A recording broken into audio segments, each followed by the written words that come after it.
All right, we're learning more about that man who killed a Texas police officer and injured 2 other people.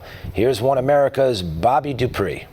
The Texas Rangers identified the person behind a police ambush last month that killed 1 officer and injured 2 others. He's been identified as 46-year-old Jose Alfredo Perez DeLaCruz, an illegal immigrant from Mexico. He's been in the U.S. since the late 90s. Officials say DeLaCruz was wearing body armor and waiting to ambush the officers when they arrived at his San Marcos home last month. Police were responding to a 911 call placed after he hit his wife in a drunken rage. Officers stepped inside the home and he immediately opened fire.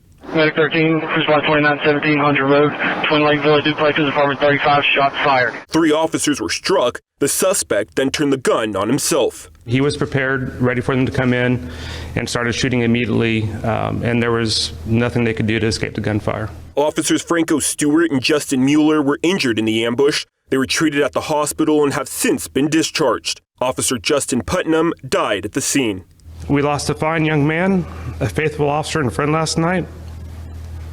Justin Putnam was 31 years old. The fallen officer had been with the San Marcos Police Department for 5.5 years. Last month, a procession was held with many lining the streets to pay their respects. Residents honoring his selfless dedication and putting his life in danger so that others may live in safety. He brushes aside his fears. Your dirty deeds are over, says Batman to many criminals. Putnam's being described as a family man who was dedicated to his job. He was set to marry his fiancée later this year. As much as I wanted him to not be on the streets, he would do it. He wanted to protect people.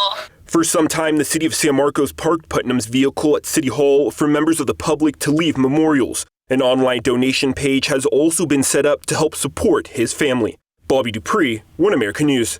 Want to see more videos like this? Click on the link below and subscribe to One America News on YouTube. And call your cable provider and kindly demand that One America News is added to your lineup. Call and subscribe today.